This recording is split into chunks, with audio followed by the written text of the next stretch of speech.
आचार्य प्रशांत जी कहते हैं, spend a lot of time not being yourself, it's not that easy, it requires lot of efforts. बहुत अधिक समय लगाओ, स्वयं का ना होना इतना आसान नहीं है, इसके लिए बहुत प्रयत्न करने पड़ते हैं। प्रश्न करता आचार्य जी, ऐसा ऐसा ही नहीं है कि समाज की संरचना, किंतु समसामयिक आधुनिक समय में जो भाषा हम जीवन को समझने के लिए यूज़ करते हैं वो भी तथ्य तक पहुंचने के लिए तैयार नहीं। आचार्य प्रशांत जी, बढ़िया, बहुत बढ़िया।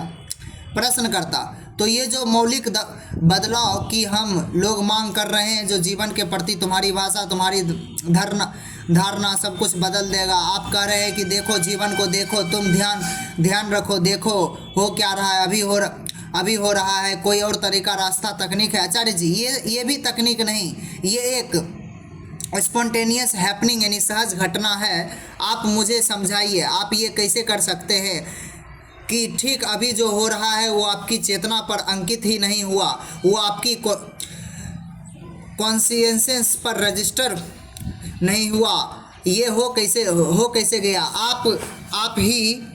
आप ही के साथ हो रहा है ना, आप ही एक्सपीरियंसर हो, तो बताओ आपको पता कैसे नहीं है कि क्या हो रहा है? बस यही है कि इसको ट्रैफिक बोलना चाहते हो, बोल लो, लेकिन सारी विधियां सीखी हुई प्रक्रियाएं हैं। ये वास्तविक समय की बात है कि आपको अभी जो अनुभव हो रहा है आप उसके प्रति जरा सा जागृत रहे, या जागृत भी नहीं बोलूँगा, जागृति भी ऐसा लगता है कोई करने की चीज़ है, इसीलिए मैं बार बार बोलता हूँ ईमानदारी, थोड़े ईमानदार रहो यार। अभी तुमको तकलीफ़ हुई है, मानो ना।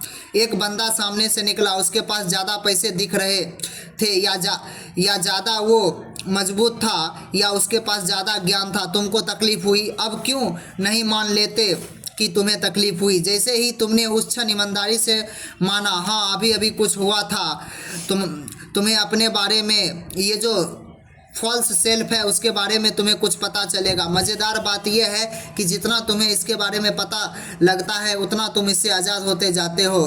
प्रश्न करता, इसका मोह कम हो जाता है। आचार्य जी, चीज़ ही गंदी है, कौन चिपकेगा उससे? प्रश्न करता, आचार्य जी, कोई छठी इंद्री जैसा कुछ आंतरिक क्षेत्र है जो धीरे धीरे मुझे कहता है कि ये गलत है, ये सही है। मैं झूठ ही बोल देता हूँ, कुछ बातें छुपाता हूँ, मुझे महसूस होता है कि कुछ गलत हुआ है, मैं अपनी जगह पर स्थिर नहीं हूँ, कुछ ऐसा है जो होता रहता है, मैं उसे व्यक्त नहीं कर पा रहा हूँ। आचार्य जी, देखो ये दोनों बातें हो सकती है। मान लो कि तुम एक भारतीय हिंदू घर में पैदा हुए हो और तुम्हारे घर में बचपन से ही मांस नहीं खाया जाता था। तुम अचानक एक ऐसे कमरे में घुस जाते हो जहाँ चारों तरफ मांस बट रहे हो, तो तुम्हें तुरंत ये लगेगा कि कुछ गलत हुआ।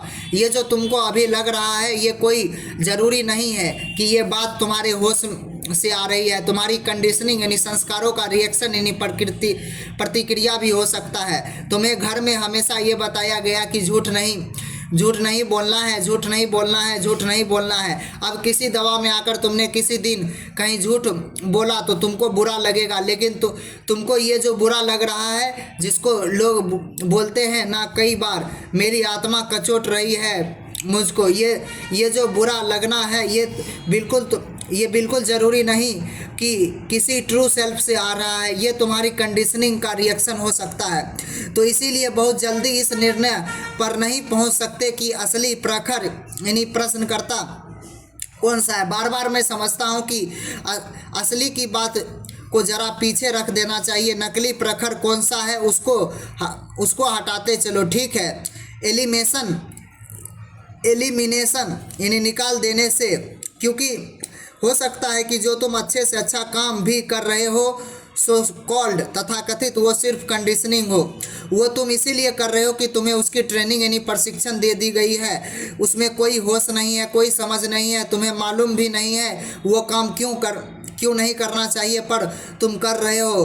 तो सारी दिक्कत तब पैदा होती है और ज़्यादा बढ़ जाती है, बल्कि जब हम कंडीशनिंग यानी संस्कारित व्यवहार को ही फ्री यानी मुक्त व्यवहार समझना शुरू कर देते हैं। समझ रहे हो?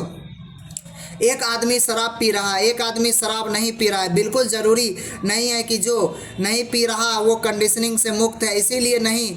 जो पी रहा, बहुत संभावना है कि कोई दूसरा नशा कर रहा है, तो शराबी को चाहिए वो अपना नशा हटाए, और जो शराबी नहीं है उसे चाहिए कि वो अपना नशा हटाए। नशा सबके पास है, सारा खेल हटाने रहने को है। किसी भी चीज़ को ये नहीं मान लो कि ये मेरी नशा मुक्त अवस्था है। प्रखर सिगरेट पी रहा हूँ तो उस पर दोस्तों का प्रभाव है। प्रखर सिगरेट नहीं पी रहा तो उसमें मम्मी का इन्फ्लुएंस है। इसमें फ्रीडम कहाँ है दोनों में? तो प्रखर सिगरेट पिए चाहे प्रखर सिगरेट ना पिए, दोनों ही केसेस में कोई और है जो उस पर चढ़कर बैठा हुआ है, कभी दोस्त कभी मम्मी।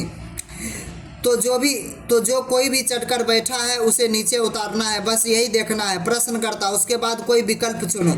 आचार्य प्रशांत जी कहते हैं उसके बाद जो होगा अपने आप अच्छा होगा। जो बाद की परवाह हम करते नहीं। फ्रीडम इज इट्स ऑन नज अवेटर एंड द आज़ादी अपना निर्णायक मध्यस्थ और आखिरी स्वयं है। उसके आगे सवाल नहीं पूछे जाते, वो आखिरी है। आखिरी पर सवाल पूछने का मतलब क्या? आखिरी से आगे कोई उत्तर नहीं हो सकता। प्रश्न करता, बढ़िया, मैं समझ गया। तो एक बार जो आवाज़ तुम पर चढ़कर तुम्हें सही गलत बता रही है, तुम उसको उतार दो। उसके बाद तुम चिंता मुक्त हो सकते हो, अपनी आज़ादी पाली।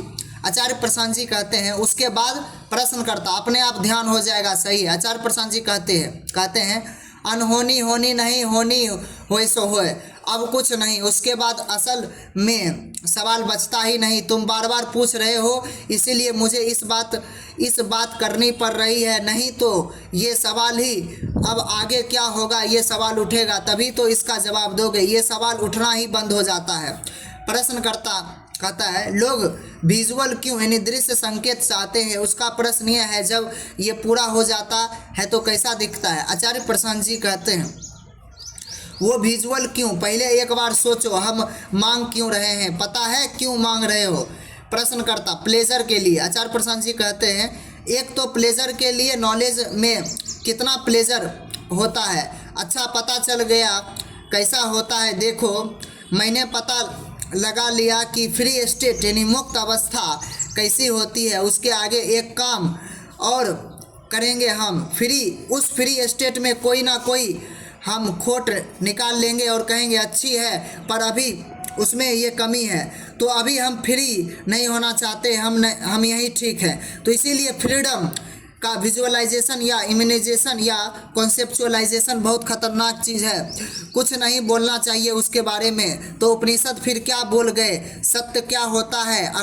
अकथ्य होता है, अचिंत्य होता है। कथ्य माने उसके बारे में ज़्यादा बात नहीं करनी चाहिए, कोई बात नहीं करनी चाहिए। अचिंत्य माने उसके बारे में सोचा नहीं जाना चाहिए। अकल्प माने उसके बारे में कोई कल्पना नहीं की जानी चाहिए।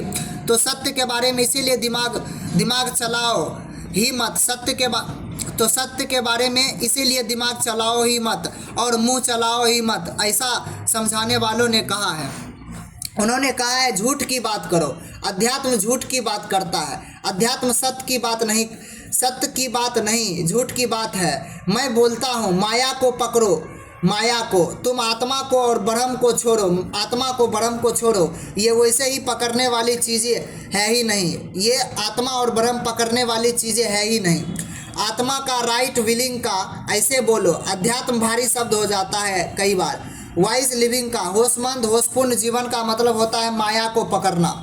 माया समझते हो ना, डिसेप्शन, तो डिसेप्शन को पकड़ते चलो, झूठ को पकड़ते चलो, गुलामी को पकड़ते चलो। सच क्या है, मुक्ति क्या है, ये सब बेकार की चर्चाएं है, ये करनी ही नहीं चाहिए।